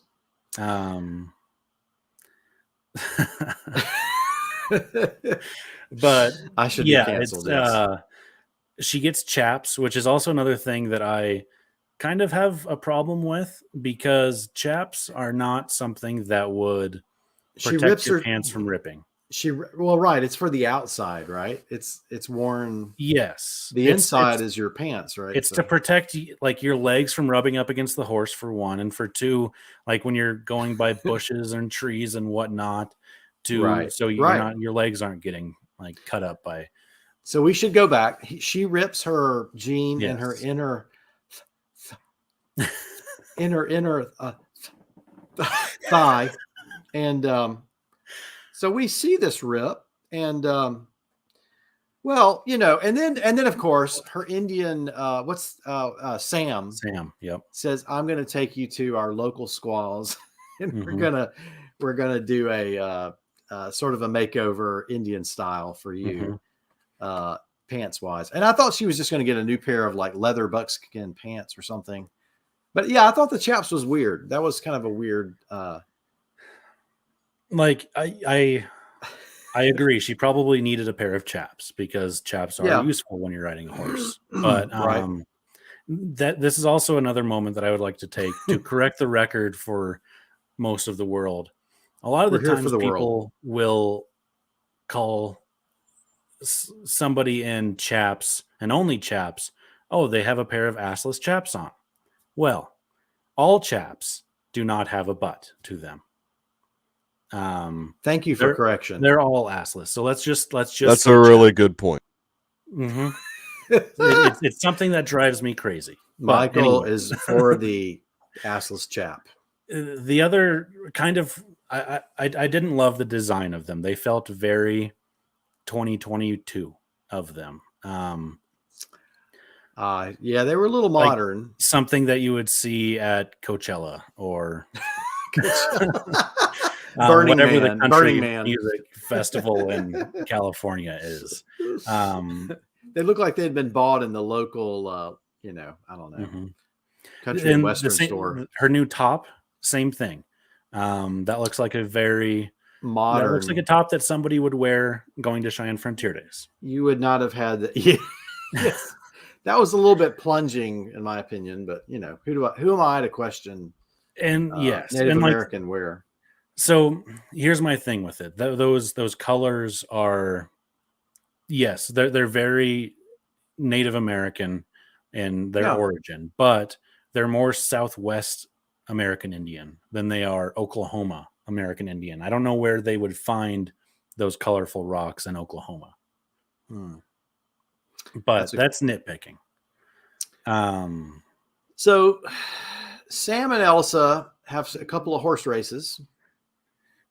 Yeah, multiple. And yes, multiple. Where they express their love for each other, I guess, or fascination with each other. Is this the one where they go rope something? Oh no, the bison. Yes. So they go to the bison. We get to see the Tatanka. The bison Tatanka are there, which does make me think of South Dakota, but I know they were all over the land at that time. Yes, definitely. And this is about the time period where they really started being killed off a lot. Yeah. And so that's why he's so pumped about seeing them and talks about how wherever she goes, she brings good things. Well, he was super impressed that she shot once, hit the thing Yes. right in the spot and killed it. Yes. And I was very impressed with that as well. Yeah. Because we've seen riding and shooting on this show not being an easy thing to do. No.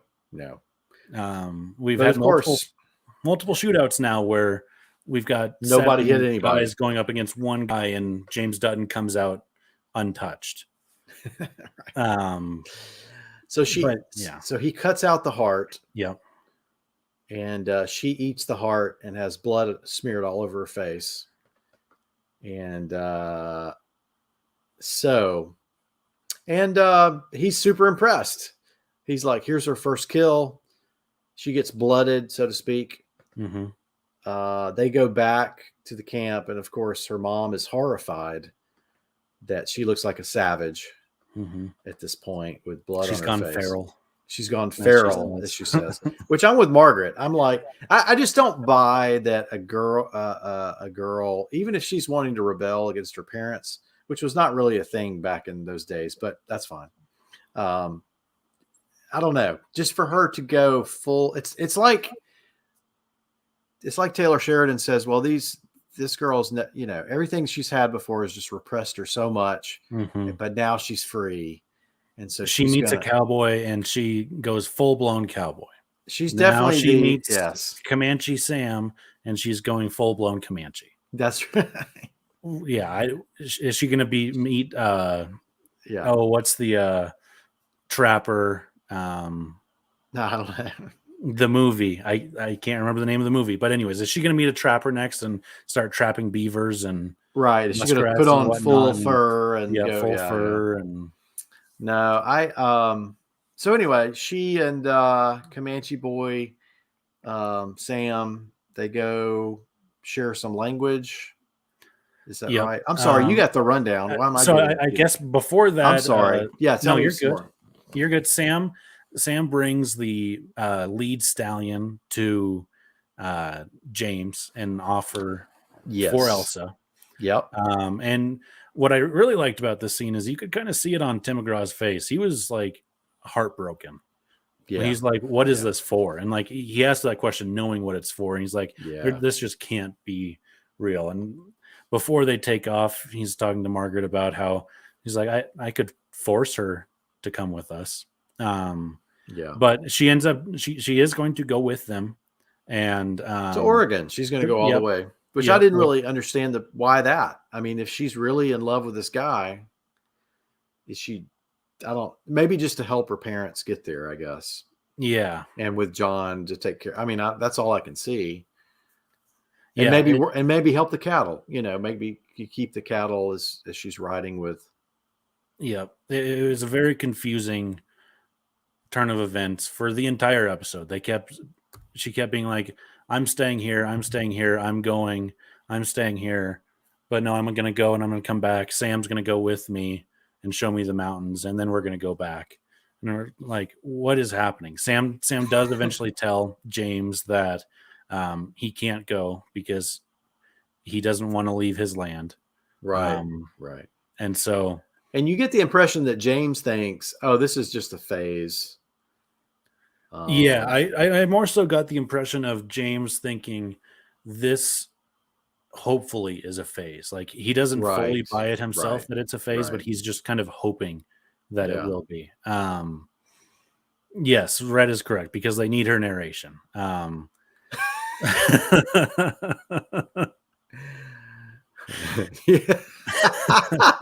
We used the whole buffalo today. I never felt so alive.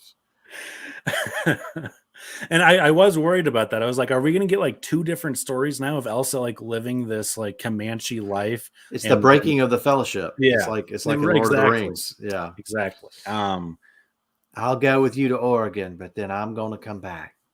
And then we get into a part where Margaret comes up to Elsa. While Elsa, we get that what Rhett referenced earlier. Yes. She is bathing by the river. And once again, Taylor Sheridan gets Christianity confused and wrong, or at least Elsa yes, he does. Yes, well, Elsa's yes, but it's Taylor Sheridan. But yeah, Margaret says, "All I ask is have a ceremony, say vows before God, so this at least has a chance." Makes sense. That's and you sense that Margaret is like a believer of some of at least something.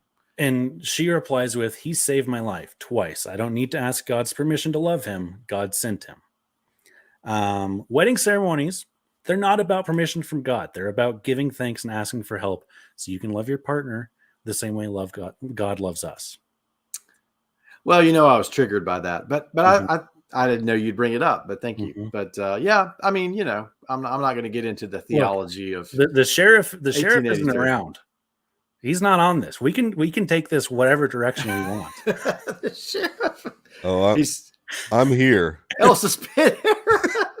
Yeah, there was a moment when he named the hair, right? He pulled her hair out, right? Oh God. Armpit. Yeah. Wasn't there that moment? And there was that moment that and he gave the name of it. And I was like, is that what I thought it was? Is that her pit hair? Yeah. Yep, that was rough.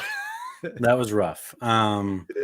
But so shortly after this, Elsa does tell Margaret, "I'm going to go with you, and then I'll come back to Sam." Which maybe that's where she's going in the opening scene of this episode. Is she is heading back to Sam and gets caught up by some other Indians? Is my guess. Yeah, I mean, I don't understand Taylor's Sheridan's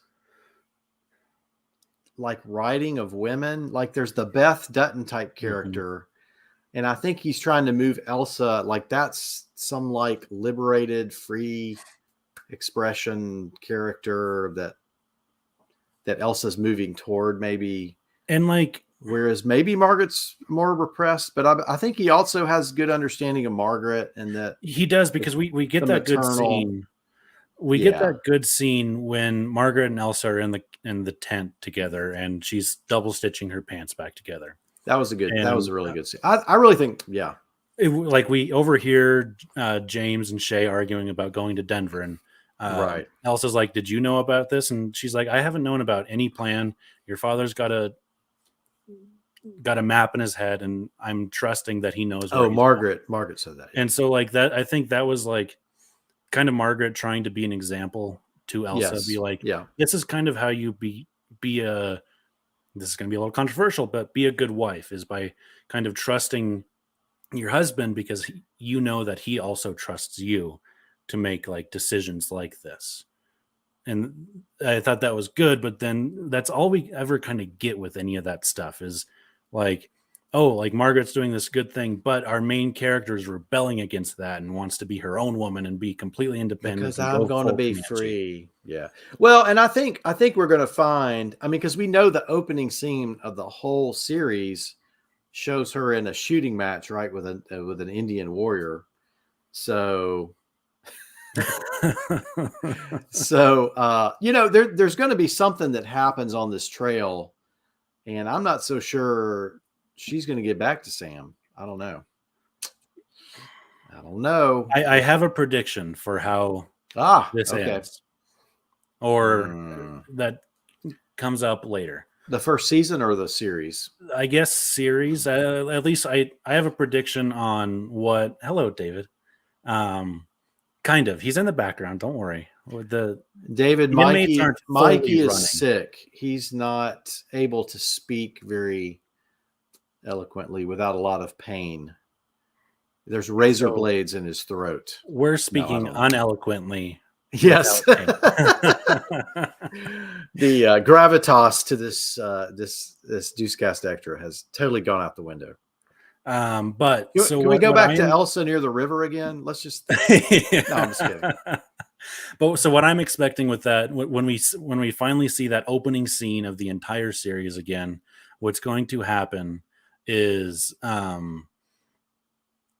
that happens when Elsa is on her return trip back to Oklahoma, and she gets ambushed by these Indians.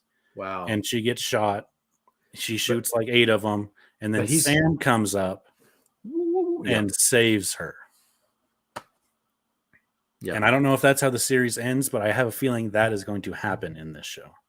No, that's a good thought. That's a really good, strong thought. And because that arrow is just in the side of her flesh there. It's not. Mm-hmm. So, yeah, I think their love story will hold true. It will hold true for the length of this. I guess for me, this episode, well, we can move on further into the episode. I'm sorry. I do like the stuff with Joseph and his wife, and he's riding in the.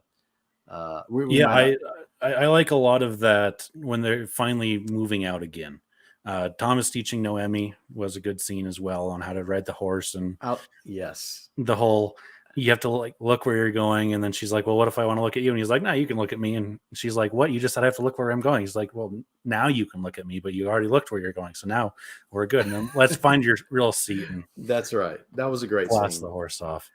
and I like that some of the immigrants are learning to ride horses. I think they had those extra horses, and so that's encouraging. The wagons are moving. We get a nice lesson in what food tastes like what from Cookie. That was great. And all those kids are like, what? And I have a feeling they went full kind of Game of Thrones season 1, or maybe it was season 2 when Tywin Lannister is harvesting the elk. I think Cookie was probably harvesting a real deer there as well. Oh, yeah. He's talking about some, talks about how pigs are actually the most disgusting creatures because they'll eat anything, which is true. They're the bottom feeders of the land animals. Yep. And then we get Sam We I'm get all for Sam breaking bacon. in the Mustang. That's true. Bacon. If pigs can eat whatever they want, if they can deliver to us something like bacon. Yeah, that was really cool. Is that so? I'm sorry, not the bacon. No, you're good. The breaking in like Mhm. water, a body of water. That was very interesting, and I wonder if that's a. I mean, I know Taylor Sheridan does his homework, Mhm. and that would be. Yeah, I'm just curious if that's like a really common Comanche thing. I guess This is another thing. I need you to do the that- research. Yeah, it's something where when I saw this, I was like, this makes sense, and I feel like I've seen it somewhere, but I can't place where, or whether I maybe learned it in school, because we did learn a lot about. Oh, Thank you, Rhett. Rhett. I Rhett knew I brings- heard it from somewhere. See, this is what happens when you've recently watched a series. You're able to pick up on these callbacks. Where, like me, I haven't seen. Well, that happened like season 2, probably. I haven't seen that since when it came out. That's right. And I have no short-term memory because I'm old. So, I think we're glad that Rhett is our historian. And then That's good though. That's a good wow. That's cool. Yeah, And I love how Dutton was just like really impressed with that. And and I love the scene of him riding. I was going to say this. Faith Hill, I thought, did a really good acting job in this episode. mhm. I think she's been impressing me. She's not the best ever, but I'm just saying she's doing a lot better than I probably would have thought for just, For a most singer. Somebody's not country a singers right. turning actor. Right. And we get some good foreshadowing to where the Duttons end up in 2021, 2022 with finding land that they want to protect. Yeah. That's kind of what Sam was talking about, and on why he doesn't want to leave, because that's what he's got. Yes, that was also an interesting kind of part of the episode, what Rhett brought up there about Faith was pregnant with Can we Elsa show at that? 17. Yeah. And Thank you, sir. yeah, Thank you. that's true. She does not look like she's 35 or 36 in this, which I guess is what she's supposed to be.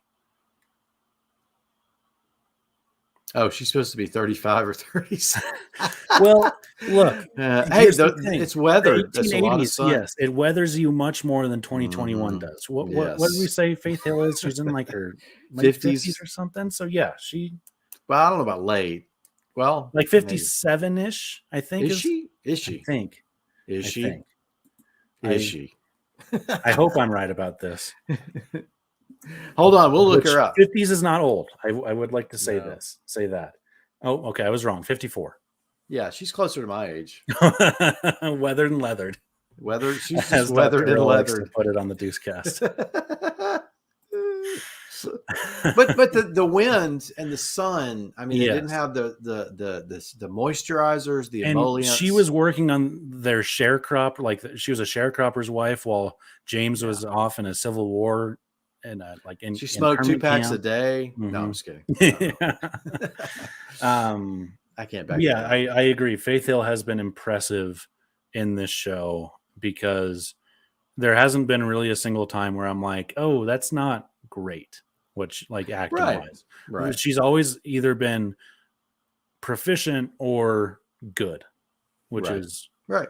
kind of all you can ask for from somebody who doesn't have a whole lot of acting experience. I believe her character. I'll say that. She Mhm. doesn't pull me out of the moment very Mhm. much. So, And it's really easy to believe her character when her and James are talking to each other. Like mhm. the whole scene where they're like finally, like after they know that Elsa's leaving, or no, I guess it's right after she killed the buffalo, and she's like, "We need to talk about your daughter." And James' response is, "Oh, she's my daughter again." Like that's a classic type of Yes, husband and wife. yep, husband wife. Of course, banter we're type of such thing. experts on that. So we, Mhm. yes.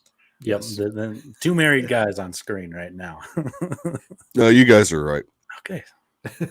Did Elsa's Thank pit you. hair just pop in again? Just like the episode, we see Elsa's pit hair. Why? 1883? Why? We end the episode with a ridiculous narration from Elsa, crying and not caring that people see her crying, And then she says that she doesn't cry like 20 seconds later. I'm like, what? This makes She no cried sense like whatsoever. two episodes straight. What is she Yeah. talking? And then she's like, I I'm the don't wife of a cry. warrior, which means I'm a warrior, which means warriors don't cry, even though I was just crying, writing up and saying all of this.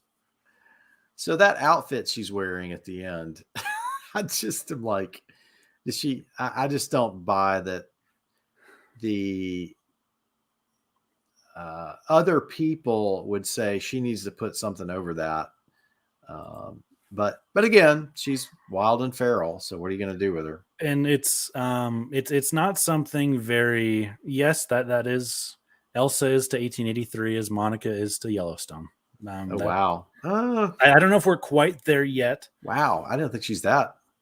Elsa whiny. can at least ride a horse well and She can gather shoot a the gun. cattle well, herd the cattle down the trail well. She can drop a bison.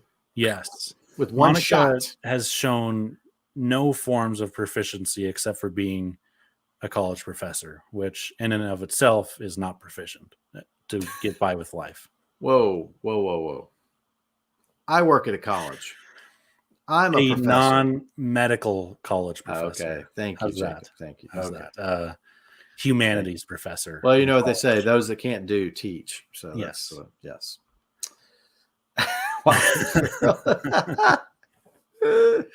Yes, David, that's very good. But yeah, that kind of about wraps up this episode. So Sam's gone, right? Sam took off back with his Comanche Sam people. is, They saw the mountains, and then I knew Michael came back. I'm still, I hope we get a little bit more information as to actually where they are. I would like an Indiana Jones type of Casablanca map to show how they're traveling, because I think we kind of need that at this point, because somehow they just, Sam and his people either moved Oklahoma above Nebraska and Kansas, or they just got it wrong, It's a which TV is show, what I'm Roth. leaning towards. I know, but all Taylor Sheridan was preaching. Yeah. This is going to be authentic, and everything is going to be Right. exactly correct. That's why you can't. Mhm. Yeah, don't make me laugh. Exactly. That's why you got to be careful when you say stuff like that in interviews. Like, this is going to be the most authentic thing you've ever seen. I mean, If they don't say that, I don't care. yeah, exactly. That's I mean, the episode 9 is called Racing Clouds. So The clouds of winter, maybe. maybe that could be. I hope it's something like that. Yeah. I hope it's something like that. Instead of some, I don't know, majorly Elsa centric episode where she's staring up in the clouds and Yeah, I think looked up we're- at the clouds. I think the only thing we're getting are Elsa-centric Elsa-centric. episodes. I know. Yeah. But, what was I mean- what was your hot take on this episode, Michael? Did you love it? I agree with the IMDb rating of 7.2 out of 10. It's the lowest rated episode of the series thus far. That's fair. It really did. It's a little too schmaltzy. It was a little bit too much, and the fact that she falls in love with every guy that she comes in contact with, I mean, it's just kind of, Especially when I'm just waiting for her to come in contact with me. I know. What can you do? She's got to get to Wyoming first. That's true. Well, they're That's magically there now. Yeah, and that outfit that she's got on at the end of the episode, there is no functionality to that at all. I mean, she's going to get like sunburned. She's going to get almost winter, and it's almost she's going to doesn't get have freezing time. cold. I mean, there's no. It's I not. don't wise even at think all. that's an outfit they would have necessarily made. No, in that just season. don't- I don't know. They would have said that's not functional. Maybe that was maybe the women who were kind of like looking at her like, who are you to? I mean, Ryfun's the Native American expert, and he's not on the show, so we can't ask him. But I Is mean, he? he said he's taking an art class, so that makes him more expert than I am. I'm 1/32 Cherokee. Doesn't that make me? Oh, I'm 1/16 something. I don't know Okay. what. Not. I have taken college classes about Native American studies. history before. Yep. Mm. Yeah, they were not fun. Yeah. So yeah, this was certainly the weakest episode, but was. I mean, I think that she stayed around because they made it a point through most of the season to make sure the audience knew you have to have at least like 3 or 4 people herding those cattle. You can't do it just with a couple people. So they brought on, Noah LaGrosse's character when Enos died, or Ennis, whatever his name is. Yeah, I mean, Dave's seen Thunderheart a lot, so he might know more than I do about Native Americans. I don't know. But I don't know. I liked this. I like the series. We're obviously not going to get any resolution because there's going to be a season 2. So we're not going to know about this arrow. I don't think they're going to resolve the whole Elsa gets shot by an arrow thing this season. I mean, I think now that there's a season 2, we're going to have to wait on a long time for all. Unless that's the cliffhanger, and then it's going to take a whole different direction. That could be too. But that could be too. Not to bring more geography into it, but it's interesting that they end up in Montana. And supposedly they're going to be going through the South Pass, which means they go down to Utah and then back up to Oregon. So how do they make their way back to Montana? Yeah. I don't know. It seems like there's some mass confusion with what they're going to be doing from a geography standpoint. So we'll see how they wrap that up. I mean, because remember, the last episode's Hell's Half Acre. Mm-hmm. So which they're close to now. They're that's in Wyoming. It's on the other side of Fort Casper. Yeah, okay. So maybe that's where they end the season. I mean, if IMDb is correct, which we know that they're not always correct. We've got 3 more episodes? No, just 2. Just yeah, Racing Clouds and Hell's Half Acre. I think that's where they're going to come afoul of some other Native tribes Americans that are not peaceful like the Comanches are really. So I mean, we're worried about the Lakota. I think, aren't we worried about the Lakota? Yes, I know. I wrote those down. There was 2 tribes that Sam mentioned, and the Lakota was one of them. Yeah, I can't remember the other tribe that he mentioned though. So, anyways, well, thank you guys for Arapaho. That's right. Thank you guys for holding the fort down. No pun intended. Is Fort Laramie still there? Yes, it is. Oh, okay. They do. It is where a lot of people go and get Christmas trees. Actually. Oh, well, look at that! Like chop them down. And it's located in Laramie, I bet.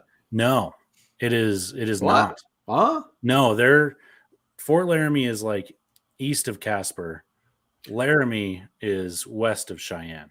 Okay, so Hell's Half Acre may even bring in Fort Laramie, is what we're thinking. No. Fort Laramie is. They're going to go Fort Laramie, Fort Casper, Hell's Half Acre. Okay. Fort Laramie, Casper, Hell's Half Acre. Okay. All right. We've got the roadmap. That's right. So we're checking you, Taylor Sheridan. We're checking. That's right. We're checking you. We'll definitely be back next week to talk about Racing Clouds, if that is in fact what the episode is called.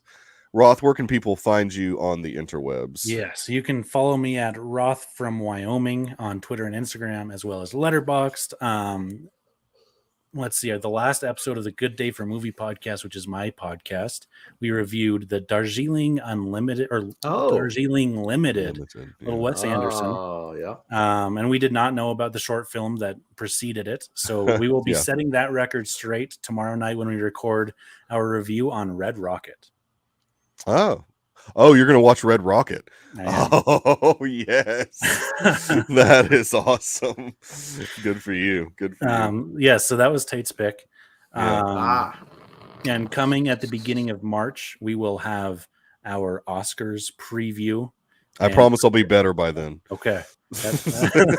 Hopefully. If I'm not, then that's not a good thing. We'll see. But I'm looking forward to that show. Yeah. Dr. Earl off the grid, but sometimes on the Deucecast Discord. So not that cord. Exactly. And then of course every Wednesday the Deucecast movie show comes out. This coming Wednesday, Dave and I somehow did an hour talking about the Oscar nominations. Sweet. We don't delve into like every single one of them. And I think I go off on something at some point because I am wait. When I recorded, tomorrow? That's tomorrow. That's tomorrow. What? I was on so many different type of Drugs. medications that I really am not quite sure what I said on that episode. So we'll see what happens. I hopefully didn't offend anyone. The Oscar fan favorite. Oh yeah, that's ridiculous. By the way, it's going to be Spider-Man: No Way Home. Is that? I mean, are they doing that this Is year? that a thing? yeah, you could either go on Oscar's website and submit it manually that way, or just like So tweet it with a hashtag. what? They're doing, yeah, it's dumb, but they're doing. Well, I'm going to start a that. campaign for Belfast. Ah, I agree. I didn't even drink a Zoa tonight because I did not want to stay awake. I want to go to bed after this, so It's fair. I did not drink a Zoa tonight. So, Dude, you got to watch a movie. no, I it's don't. Required. I'm going to bed. This was a fun 2 hours of conversation about Star Wars in 1883. We will be back next week. Like I said, first hour, we're going to break down the Doctor Strange and the Multiverse of Madness trailer. Maybe talk about the assembled episodes. And I mean, a quick conversation before that. Sure. And then we'll jump into episode 9 of 1883 afterwards. So appreciate the chat. If you happen to come upon this episode, please give it a like and share it. And of course, subscribe if you are not already subscribed. Other than that, everyone have a great evening.